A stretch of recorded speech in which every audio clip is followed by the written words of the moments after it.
Hi, my name is Jack, and this is a Bleed Bow Slayer build. The reason why we're using Slayer, even though Gladiator has these really nice bleed nodes, is that there's not really a fourth Ascendancy node which affects us. These two nodes are about block, this one is about retaliate, and this one is about melee weapons.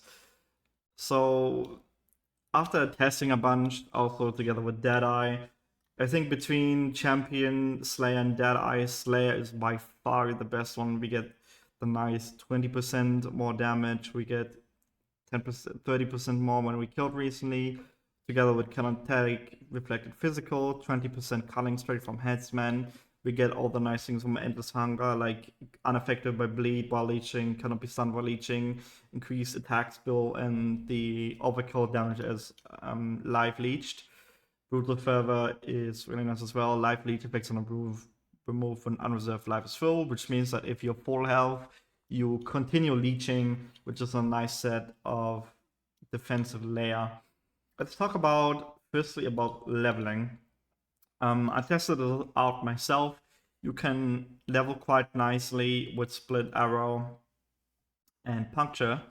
It has a very hit and run tactic, as you basically bleed up the enemies and they run after you and take extra damage from moving while running after you, so they die to the bleed.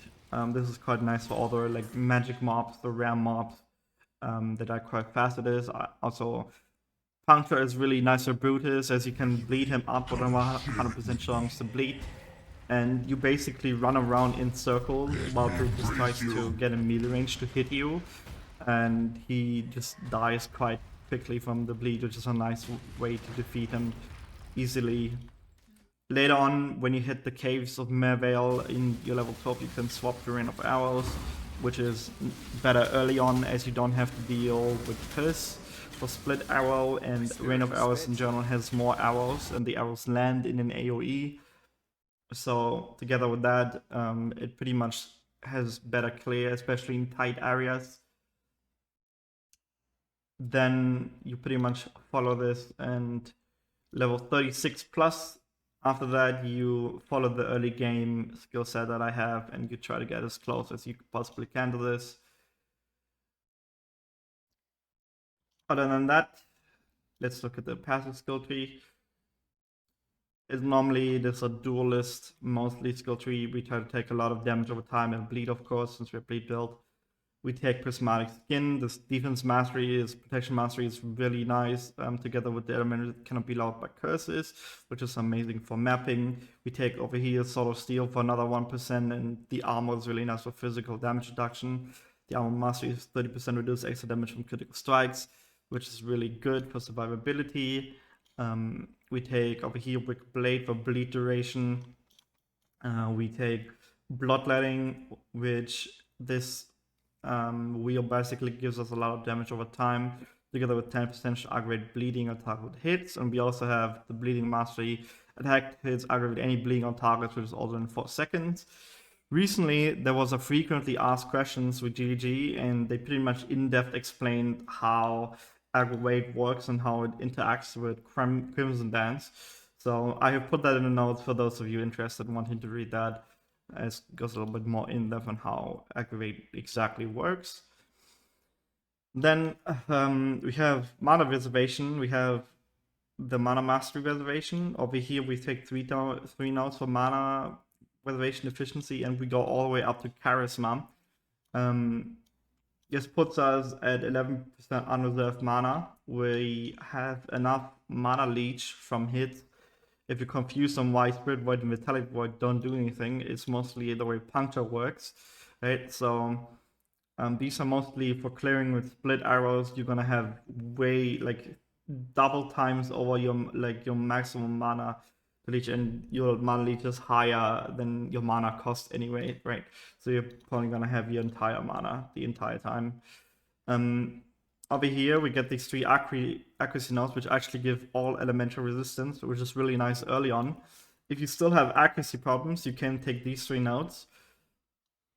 Other than that, we fix accuracy over items, which I'm gonna explain later. We take these for spell suppression, if you get high spell suppression rolls, you don't need this mastery, and instead you go for the prevent 2% excess spell damage.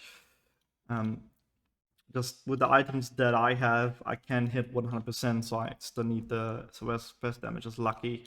These 4 nodes over here also give spell suppression and some movement speed. Aspect of the eagle is really important as it gives accuracy rating, and together with the damage modifiers, it's quite nice. High amount of damage on that. We get here some nice damage over time. Here we have some more damage over time. We get life nodes, like the usual stuff. We go down here for damage over time mastery with increased skill effective duration, increasing our bleed duration. Then we have Wicked Blade, which also gives us another bleed duration. That is pretty much the skill tree. Let's talk about the skill gems that I'm using. We have Split Arrow and a 6-link for clearing together with Pierce. This is mostly for mapping, right? And we also have Puncture in a 6-link, even though we are using the Assailant helmet. The reason for that is that the damage increase with a 6-link is higher than it would be with a 4-link, and the level 30 Snipe from the Assailant helmet. Nonetheless, this helmet gives +2 to maximum Snipe stages. So we are at 8 Snipe stages.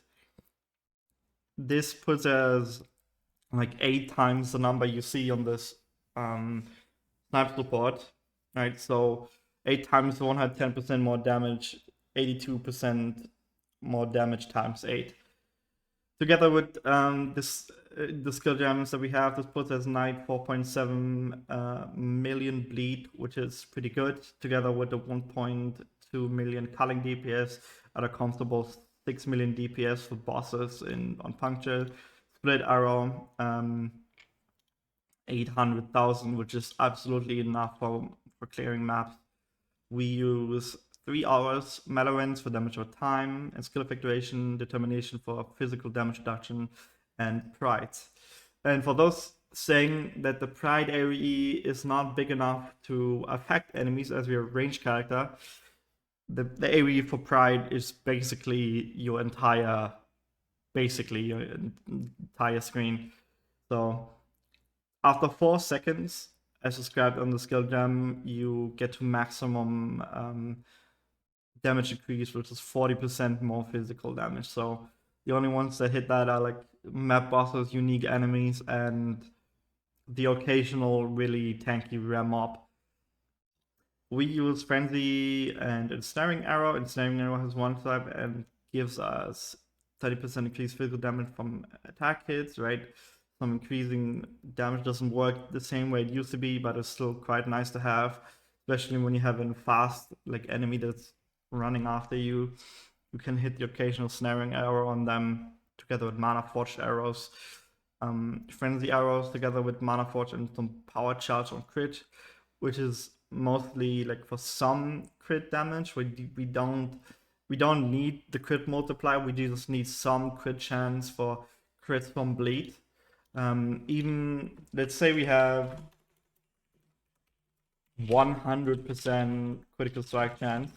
The damage increase from having such a high critical strike chance does not really warrant the damage increase. It's only like 300,000, and that is like better to invest in damage over time rather than crit. What you could do is you could go for perfect agony, the new one, but then you more heavily have to invest into crit multiplier and crit in total, as most of your damage will come from perfect agony. Then you have to rework the stream more to this side. There's more crit nodes on this side of the tree for bows on the ranger side of the tree. Other than that, castle damage state and molten shell damage setup. Frostblink is really nice to get out of like being bunched up really fast, and it gives a nice chill so you can currently hit enemies as they're approaching you.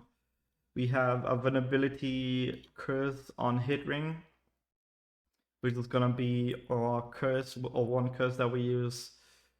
Yeah, and I'm also decided to go for a Crusader item for the Explodey chest.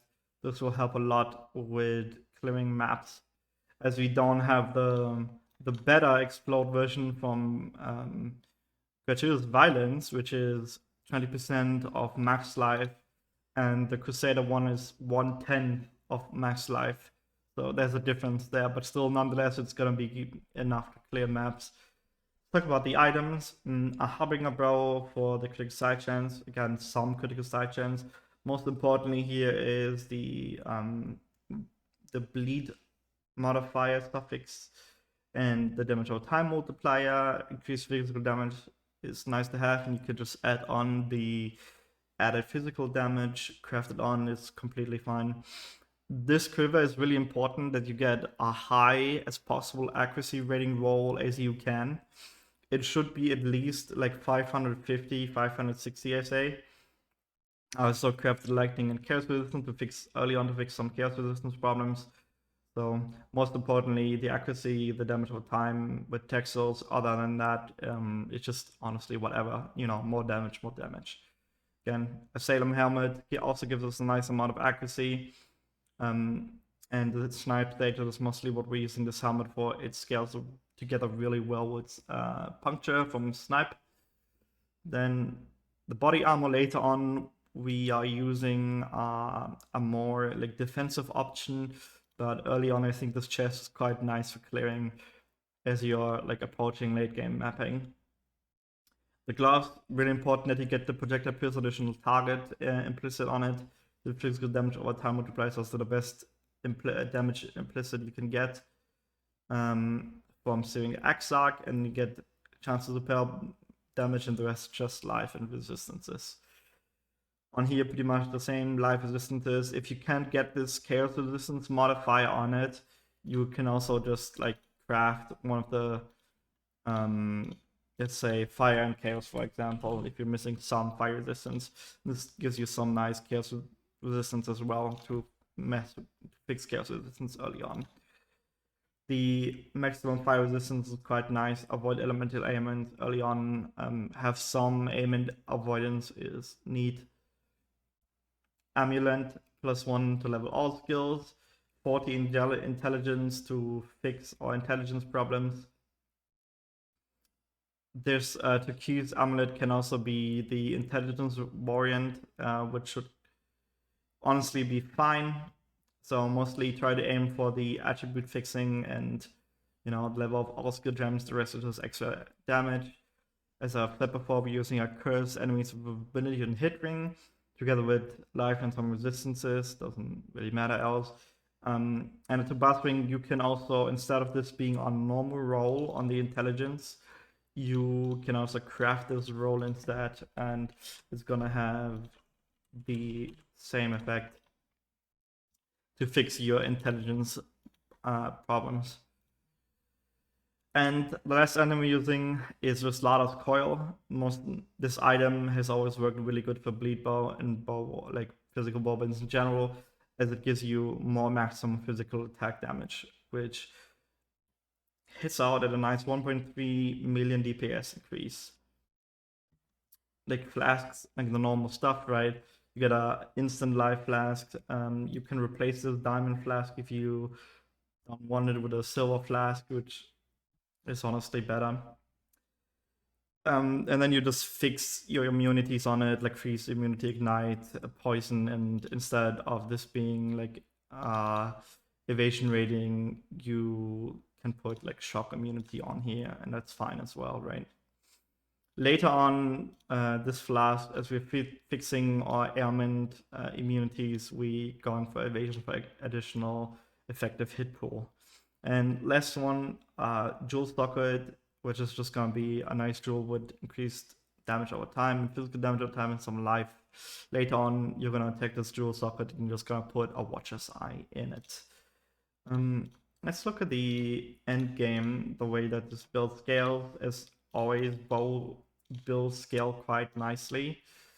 Not as high as some with like 40+ million, but 17 million dot TPS, or like 14 or 30.5 plus the culling is, I'd say, quite nice. The Harbinger Bow and the Heavy Arrow Crow just pretty much stay the same with some extra damage affixes. This is the chest that I was talking about. You go for a nice high armor and evasion rating roll together with implicit +2 all max stress and determination has increased aura effect. This gives us a really nice 14% physical damage reduction, and again, trying to hit the chaos roll. If you can hit it, you put the lightning and chaos resistance to fix your chaos resistance. This one is mostly super fluent as we already like overcap. The rest of the items pretty much stay the same. The boots, except here we do the normal chance to avoid being chilled, chance to avoid being frozen, with the chance to avoid being chilled is being a veiled modifier. So you get a veiled modifier on your boots, and then you can craft on the chance to avoid being frozen. Both of these are prefixes, and so you have your soft fixes open for resistances and spell suppression. This amulet pretty much stays the same, except that we are using an additional +1 to level of our physical gems, right? And the rings also pretty much stay the same. Now that we fixed like freeze avoidance, we have another like flash suffix that where I'm going for chance to avoid being shocked, together with the inherent avoidance from the tree, plus I'm using a searched eye jewel down here, which has another 40% chance to avoid and 15 fire resistance to fix fire resistance, as the pressure on these items quite high in the end game for resistances. We achieve 100% chance to avoid shock, and then +2 murderous eye jewels. These ones are also important. We put 2 accuracy wall on these murderous eye jewels, so we can free up these nodes, these accuracy nodes, and put them into jewel sockets, which you can also use for Forbidden Flame, Forbidden Flesh, right? But then you need to fix your accuracy rating somewhere else. Forbidden Flame, Forbidden Flesh, I put down a nice note. What you pretty much want is Gradius Violence is really good for mapping, especially T17s, I'd say, as the bleed explosions do a lot of damage. Jack technique can be quite nice. The damage calculation isn't there yet in PoE, so I can't really calculate that. Personally, I would go for Fortitude for some effective hit pull. This one gives us straight up 50% less damage taken, which is amazing. Another good defensive note, the First Strike, Last of All, which also gives us Adrenaline. Adrenaline is a big damage increase, and it also gives physical damage reduction. And of course, you regain life and ailment when you drop below a certain point of life, which I think is 33% low life. Quite nice. Yeah, that is pretty much the build. I'm happy that Bleed Bow is back and that they finally buffed Bleed, as Bleed is one of my favorite archetype of builds. I'd say the damage numbers are not as high as I remember from my character in Delirium League when they released this item. But nonetheless, it's absolutely viable and doable, and the defenses are actually not bad at all. I think about playing this, and it's actually Leaguestart viable. Is it hardcore viable? I'd say, looking at the defenses on like the mid-game variant, I'd say it is. You just need to be more careful and probably remove some of the damage nodes and invest in some more armor around the tree, right? You probably also want to find a way to hit fortification. SSF viable, I think it is SSF viable, but not as a League starter, as you need Asylum, which comes from Delirium, and you need Rislatus Coil. Rislatus Coil is a tier 1 unique item, so this one is, like even in Trade League, this one's gonna be a few divines, especially the better rolled ones. So yeah. Thank you for watching. If you liked the video, leave a like, leave a subscribe. See you around.